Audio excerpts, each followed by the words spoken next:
po Tama. tayo ng Oo. update hinggil po So sa yun yung mga ating pag-uusapan this yes, morning. hingi po tayo ng update ano ba yung magiging sitwasyon kasi bukas partner may hearing ulit yung House Committee on Good Government and Public Accountability. At sakto, napagbigyan po tayo ngayong umaga, nasa linya na po natin ang chairman po ng komite, si Manila Representative Joel Chua. Good morning po Congressman and welcome po sa Super Radio DCWB. Magandang umaga po.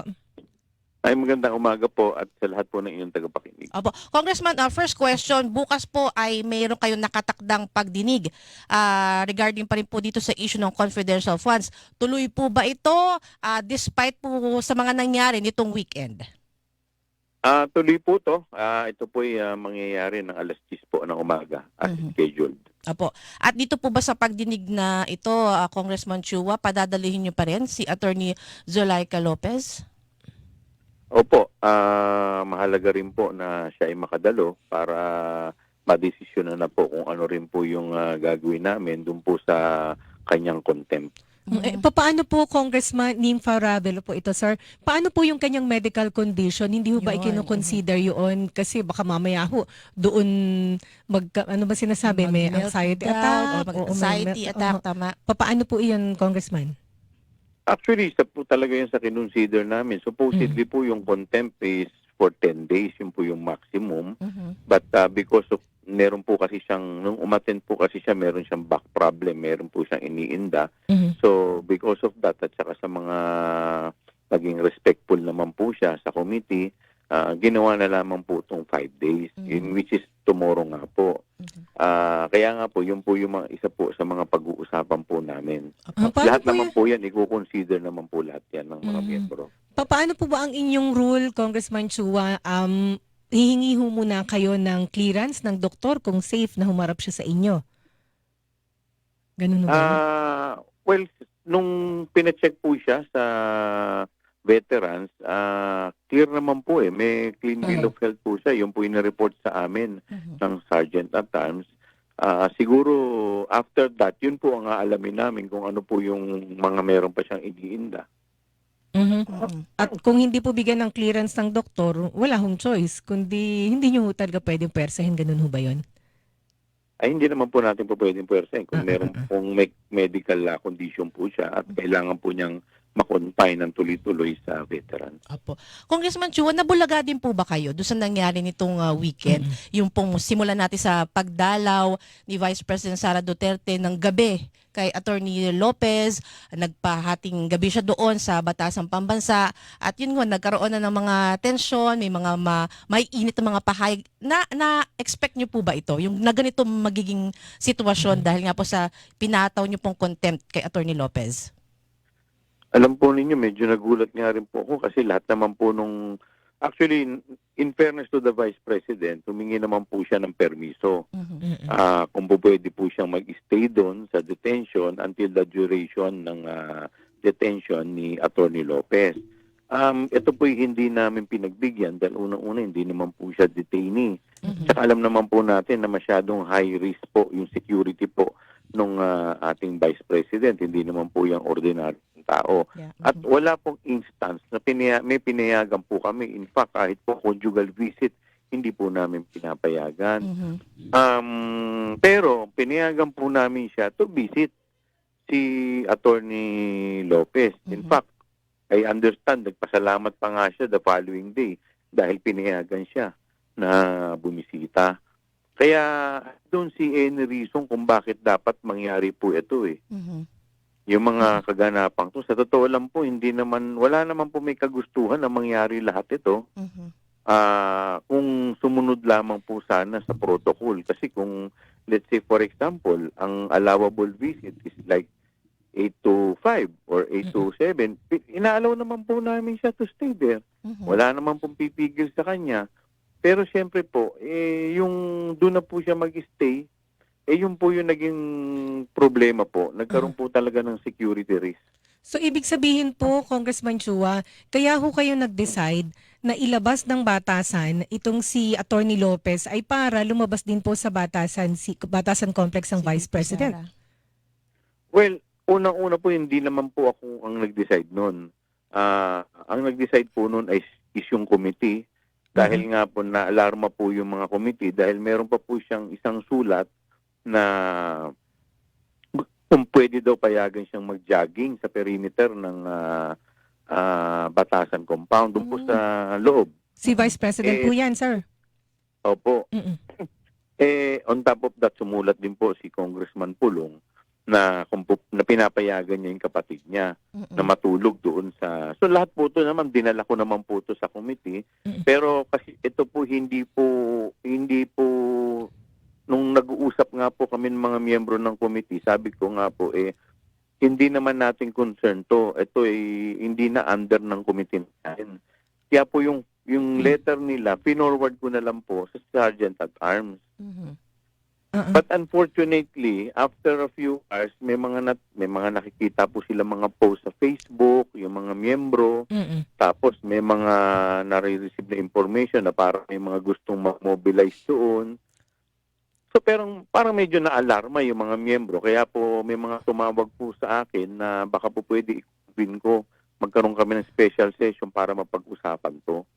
At yun po yung nagdulot po kung bakit po naging ganyan. Naging ganyan po yung resulta dahil po na-alarma po sa security. Unang-una po, hindi naman po ganung karami yung ating security personnel. Dahil kung doon po matutulog na naman yung ating Vice President, babantayan siya, babantayan pa yung compound. So baka po mag-create po ng security problem. Kaya po minarapat na po namin na i-secure na lang po si Ma'am Sulaika para doon sa mas safe, mas secure at saka talagang fit para sa mga ganitong klase pong sitwasyon. Pero maitanong ko lang po, Congressman, sabi niyo nga ho yung committee ang nag-decide, pero instruction din ho ba ito ni Speaker Romualdez? Wala pong instruction. Ito po ay mga miyembro lamang po dahil marami po sila nakikita sa Facebook. So, lahat po kami, nung nandun po kami, nagdi-discuss po kami. So, yun nga po, meron po nag-motion na ilipat na lang po para masigurado ang security. So, tama ho ang conclusion, sir, na kaya kayo nag-decide na ilabas si Atty. Lopez para hindi po doon magstay ang Vice President. Kasi sir, kung pag sasabihin ho ninyo yung security, sir, halos 300 na congressmen po ang sinisecure ng Sergeant at Arms na poprotektahan naman ho. Ano ba yung... Pero yung mga congressman, may mga kanya-kanyang security din po yung mga yan ito po, gabi, wala naman po wala po ako nabalita na sa gabi na doon po matutulog yung Vice President. Ang mangyayari po doon, matutulog po doon yung Vice President Tapos gusto pang mag-jogging dun sa vicinity. So, parang medyo, tsaka yung pa nga po, yung mga information na may mga pupunta na mga tao, nag-aano sila. So, medyo alarming po yun. Yung mga day-to-day naman po na activities, wala naman pong ganun. Pero sa palagay niyo ba, Congressman Chua, may nangyaring paglabag sa House rules, sa protocols po ng House of Representatives si Vice President? Definitely po, dahil hindi naman po siya talaga inaalaw na matulog dun So anong gagawin Wala mo ninyo about that, sir? Ano po? Ano po ang magiging action dun, sir, kung may mga nalabag po na rules ninyo ang Vice President? Ano po yung inyong... Actually, lahat naman po ng ng pagbibigay po, ginawa na po namin. Lahat ng request, pati ni Ma'am Sulaika, yung pag-visit po niya sa doktor, pinagbigyan po natin. Yung pati po yung request niya na from time to time, pupunta siya sa kanyang physical therapy, pinagbigyan natin. Although may mga certain conditions. Like for example, yung pagpunta niya sa therapy, sinabi namin, okay kami, walang problema, provided na i-escortan din siya ng security personnel, ng Sergeant at Arms. So yung mga ganyan naman po, lahat naman po yan, makikita naman po natin. So sa akin lang naman po, sana po kung binibigyan po natin ng, siyempre ang Vice President, alam naman po natin, pangalawa sa pinakamataas natin, no, Mhm. na pinuno sa ating bansa. Lahat ng kortesiya naman po binibigay po natin. Mhm. So sana naman po yung kortesiya, extend din naman po niya reciprocally sa Kongreso. Mhm. May mga nagsasabi po na mga kababayan natin na, kaya naman palang magpunta ni VP Sara sa Batasan, bakit hindi na lang magpunta sa mismong Ba't hindi mag-attend doon sa pagdinig at hearing? umattend sa hearing? Kayo ho ba, Congressman Chua, nag-attempt ho ba kayo na again, imbitahan po ulit si VP Sara for tomorrow's hearing po? Pinadalan din po namin siya ng imbitasyon. Tinanggap niya ho ba ito? Meron ho ba siyang Opo, sagot? tinanggap po niya to officially. Ano pong sagot niya, Kong? Wala pong sinabi kung attend po siya, basta ito po yung receive niya. Aha. Congressman, ang sitwasyon ay ganito, ano ho. So, iniimbestigahan ho ninyo yung paggamit ng confidential fund ng Office of the Vice President. Ipinatawag niyo yung mga staff ng OVP at ang ikinagagalit ho kasi ng Vice President, ginigipit daw ho ninyo yung Nadadamay. kanyang mga tauhan. Like Atty. Lopez. Sa papaano pong paraan? Well, yun ang kanyang claim, di ba, na ginigipit, kagaya ho ito, may contempt, kinulong. Yung iba ay mga nakasabpina. Yung contempt po yan ay kagaya po ng kaninang sinabi ninyo, undue interference. Opo. Dahil po meron naman pong naging basis dyan. Hindi naman po kami basta't na lang magko-contempt. At saka kung napapanood po ninyo, yung mga committee hearing, makikita po ninyo na very evasive po siya. Hindi po sumasagot ng, parang nagkaroon po siya ng selective memory. Mhm. So, yun siguro, hindi po nagustuhan ng mga kasama natin yun. Kaya po naging ganon. So, yung totality ng acts po ni Atty. Lopez, yun po ang nagdulot. Pero yung iba naman po, nakita naman po ninyo, hindi naman po namin kinukontempt. Wala naman po kaming si Atty. Sanchez, yung iba naman po na mga invited guests, wala naman din pong pumunta po sila, umalis pagkatapos po ng hearing, nakakalabas naman po sila as long as dumarating po sila. So, sa akin po, we've been trying to be fair. Mhm.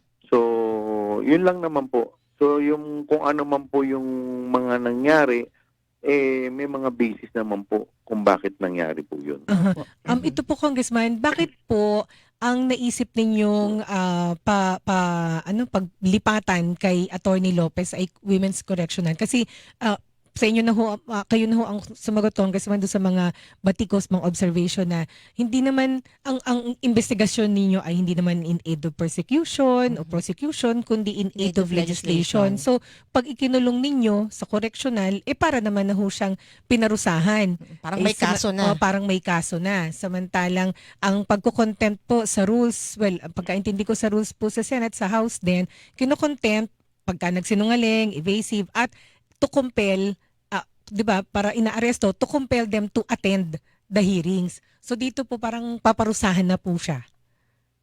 Yung po yung naging part ng motion. So, yun sa atin naman po as chairman, tayo naman po, taga-mediate lang po tayo. So, wala pong nag-object, wala naman po nag-oppose. So, tayo po, pinatupad lang po natin kung ano po yung kapag-usapan doon po sa committee. Mhm. Hingan ko na rin po kayo ng reaction, Congressman Chua, kasi nabanggit po yung pangalan ninyo ni VP Sara nung nagpa-press con siya nung isang gabi. At binabanggit po niya, bakit mo sinisira ang pangalan ko, Joel Chua? At kapag daw po nakapatay yung mic or pag wala na yung media, humihingi raw po kayo ng pasensya sa kanya. Unang-una, hindi ko naman po siya nakakausap, hindi naman po siya uma-attend. Mhm. So, paano po kami nagkausap ng ganun? Isang beses lang po siya umattend, lumapit po ako sa kanya, nagpasalamat po ako for attending. Mhm. Tsaka hindi naman po kami personal na magkakilala, so paano po ako magsasalita ng ganun sa kanya? Mhm. Pangalawa, hindi ko naman po siya sinisiraan. Sinasagot ko lang po yung mga tanong ninyo at yung mga sinasabi ko po ay base lang po sa pangyayari sa naganap po sa committee hearing. Wala naman po akong dinadagdag. Mhm. Wala naman po akong binabawasan. So, based lang po kung ano po ang nangyayari sa committee hearing. Kagaya po ngayon, nagkakaroon po tayo ng talakayan, tanungan. So, kung ano po yung mga nangyari, yun lang po yung sinasagot ko. Hindi naman po ako nagdadagdag ng kung ano-ano. And karamihan naman po, napapanood naman po ninyo siguro yung committee hearing ko, I've been trying to be fair. Yeah. Ito po, Congressman, sabi ni di ba ang sabi ng kampo ng Vice President, kinuha daw ni Attorney Lopez ang Vice President bilang abogado niya. Although syempre Yun, may isa pa mga yun. question kung pwede bang mag-practice ng abogasya ang Vice President ay Parang samantalang labag daw yun sa Constitution. oo, so bahala silang doon, gumawa ng kung ano mang issue nila doon. Pero sir, kung halimbawa, o sige, eto abogado ko, isasama niya ang Vice President. Pag humaharap kasi sa hearing, kasama mo abogado mo po, pwede niyong i-take advantage na nandito na kayo eh. Tanungin niyo na ho pagdating sa hearing bukas kung sasama ang Vice President. Well, Na- unang-una maliwanag po sa ating saligang batas na ang presidente, ang vice-presidente, ang members ng cabinet ay hindi po pinapayagan na mag-practice ng kanilang profession. Opo. Mhm. So, yan po, hindi po yan sa ordinaryong batas. Yan ay nasa ating saligang batas mismo o ang ating konstitusyon. Aha. Pero opo, kung hindi nga ho po pwede, pero halimbawang isama, kasama na eh, tanungin nyo na nga naman. O, nakikita nyo ba yung ganong senaryo na sasamahan ni Vice President si Attorney Lopez hanggang hearing? O ihilingin nyo o would you encourage the Vice President po na humarap na nga naman doon po sa hearing bukas para matapos ang Unang-una, issue? kung pupunta po siya doon as counsel, Uh-uh. hindi naman po pwede dahil ang linaw po na siya ay lumalabag na naman ng ating saligang batas. So, Uh-huh. hindi po siya tatanggapin ng committee bilang counsel. Mhm. So, po pwede po siya doon as resource person and witness. Ayun. Uh-huh. Hingan ko na rin ng reaction si Congressman Chua kasi again dun sa isang press conference po ni Vice President Sara, may mga binitawan po siyang salita at ang turing nga po ngayon doon mga active threat kay President Marcos, kay First Lady Liza Marcos at kahit po kay House Speaker Ferdinand Martin Romualdez. Kayo po Congressman Chua, isa rin po kayong abogado, no? Ano po yung tingin niyo po dito? Ano po yung basa ninyo? And may mga nagtatanong din po kasi ito po ba'y pwedeng ground for impeachment? Definitely, alam po ninyo, medyo disturbing po no yung kanyang mga binitawan. Hindi po befitting sa isang vice president. Siyempre tayo po, mga opisyal po tayo, dapat nag-iingat po tayo ng ating mga binibitawang pananalita. Lalong-lalo na po siya pangalawa sa pinakamataas na opisyal ng ating bansa. Mhm. Kaya sana po medyo nagnilay-nilay po muna ang ating vice presidente bago po nagbibitaw ng mga ganitong klaseng pananalita. Pero sa ngayon po, tama po ba Congressman Chua, wala pa namang nag-a-attempt na maghain po ng impeachment complaint sa House of Representatives despite po kasi naka-anim na hearings na rin po kayo regarding po dito sa confidential funds? Sa ngayon wala pa naman po. Hindi pa naman po kasi rin tapos to. Mhm. Wala pa po akong alam na may hinahanda Opo. para dito. Pero Congressman, yun ho ba ang trajectory na umabot doon sa pagkalap ng ebidensya para po sa impeachment ng Vice President? Mhm. Hindi ko rin po masasagot yan kasi unang-una wala naman po kami pinag-uusapan tungkol dyan eh. Aha. Mhm. Kaya hindi ko po masasagot yung mga tanong ninyo pagdating po sa impeachment. Ang kaya lang naman po ito ay nagbunga dahil unang-unang alam ko po si mismong Vice President ang nagsasabi na yun daw po yung plano na gawin sa kanya. Mhm. Now, kung tatanungin naman po ninyo, kasi yung iba naman po kasi nagtatanong sa akin, ang tinasabi ko po ay meron pong ground, kung meron pong ground Mhm. na nakita po natin sa mga pagdinig po ng committee hearing. Pero whether it will push through yun, hindi ko po masasagot. Sir, may ground for impeachment na po kayo nakikita?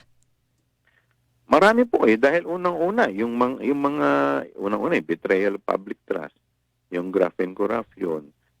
Kaya nga po ito binibigyan natin siya ng opportunity lahat para sagutin yung mga issue po na hindi po mapaliwanag po. Halimbawa po yung mga issue na 16 million doon po sa ginamit na pondo sa Youth Leadership Summit na hindi po nila maipaliwanag. So kaya nga po ito po yung opportunity para sagutin po nila. Aha. So, pwede hong ang komite ay umabot po sa recommendation ng i-reserve ko yung tanong na yan. Sir, dun po sa inyong anim na hearing, nakita na ho ba na may irregularity sa paggamit ng confidential fund? Kasi yun naman po yung iniimbestigahan ninyo, Congressman. Maliwanag naman po. Marami nga pong ang dami nga pong issue. Kaya nga po binibigyan namin sila ng pagkakataon para sagutin ito eh. Kasi baka mamaya meron naman po silang mga logical answer for this. Bakit sila nagrenta ng safe house na worth 1 million in 11 days? So, saan po ba ang location nito? So, Meron pa hong Mary yun nga, Grace Piatos na hindi mga meron pang Dubious Mary names. Grace Piatos, yung pumpirma nung Kokoy Villamin. Villamin na magkaiba. Same name pero magkaiba po. So lahat po yan, kung titignan po natin, po pwedeng ground. Pero now, baka meron naman talagang nag-i-exist ng mga ganitong tao or magkaiba talaga yung Kokoy Villamin na yun. So, hindi natin alam eh. Kaya nga, sila lang po talaga makakasagot yan eh. Kung hindi po nila ito sasagutin, parang wini-wave po nila yung opportunity para malinawan po So, dito sa mga issue. so ito lang nabitin kong tanong Go, isa. partner. Ito po yun. Itutuloy ko na. So, ibig sabihin ho, yung committee po ay maaari ho ninyong irekomenda ang pagsasampa ng kasong katiwalian at pwede din ho ninyong irekomenda ang impeachment? Yan po ay hindi pa po namin napag-uusapan. Kasi ito po ay isa rin sa mga function ng ginagawa po namin dito is in aid of legislation. So may mga nakikita na rin po kami mga batas na may mga loopholes na dapat po ay talagang ayusin. Ako po personally, sinasabi ko nga po na isa po sa mga batas na dapat naming isusog ay yung ilimit sa mga ahensya, mga departamento, yung bibigyan ng confidential fund.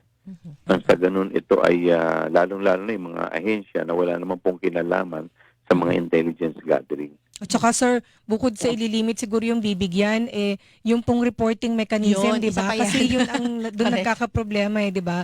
Na hindi siya dumadaan sa usual o yung normal na auditing process. At yan po ay nakita na rin po ng COA yung problema. In fact, isa sa mga resolution na gagawin po natin naman dyan is to recommend na ayusin itong joint circular. Kaya nga po, yun naman din po yung mga primary purpose po nito eh. Kaya po natin ginagawa din to. Hindi lang naman po to paglilitis dahil hindi naman po tayo, trabaho naman po yan ng ombudsman, ng ibang ahensya. So sa atin naman po talaga ito yung ginagawa natin primarily in aid of legislation. Opo. Congressman Chua, mga sa palagay niyo ho, mga sa inyo pong tansya, mga ilang hearings pa yung gagawin ng good government and public accountability po patungkol dito sa issue ng confidential funds, and makakaasa ho ba kami by December siguro makakapaglatag na po kayo ng committee report kasi magbabakasyon na rin po for Christmas? Ako po sa totoo lang, kung malalaman po natin yan by tomorrow eh. Kung ilan yung mga darating doon, kung may mga bagong testigo, baka madagdagan pa tayo ng isang hearing. Kung wala na, di pwede na rin kami mag-usap-usap kung pwede na itong tapusin at mag-recommenda na, gumawa na ng committee report. Congressman, paano ho pagka humarap naman si Attorney Lopez bukas? Sagutin po yung inyong mga tanong. Kung ang sagot man niya ay not to your liking or satisfaction o hindi yun ang inyong mapaniwalaan. Paano po yun? Dahil harap naman po siya, may extinguish na ho ba yung contempt sa kanya? Pakakawalan na ho ba siya? Yan po ay depende kung ano po ang magiging appreciation ng mga committee members by tomorrow. Ulitin ko po, that is not my sole prerogative. In fact, hindi naman po tayo ang nag-move for na mai-contempt po siya.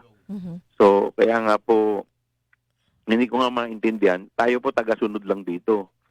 'Di ba? So, susundin lang po natin kung ano mapagdidesisyonan ng mga miyembro ng committee. At yun naman po, nakikita naman po sa publiko yan. Nagko-committee hearing, so lahat naman po yan, nagtatanong, may kanya-kanya pong mga katanungan. At lahat naman po ng issue na minumove po ng ating minumove for motion po ng ating mga miyembro ay tinatanong naman po natin kung may mga kumukontra. Dahil kung may kukontra po, pagdidibatihan din po yan at pagbobotohan. At the end of the day, this is a collegial act. Collegial act po ito lahat. Ibig sabihin po, Decision po ng lahat. Decision po ng lahat. Tayo po, ipatutupad lamang po natin kung ano po ang mapagdidesisyonan ng committee. Mm. Papaano po ano po ang gagawin ninyo ng komite doon po sa inamin ni Congressman Lopez naman na pag-uutos Ni Attorney Attorney Lopez. Lopez na sa Commission on Audit na huwag magbigay sa inyo ng audit report? Well, yun nga po yung naging reason kung bakit po siya na-cite in contempt eh. Opo. So yun nga po yung naging dahilan eh. Isa lang po yan sa mga naging dahilan. Actually, collective act po yan ng mga nangyari. Pag isa nga po yan sa mga naging dahilan. Actually, naalala ko sa isa online press conference, kinwestiyon ni Vice President Duterte yun.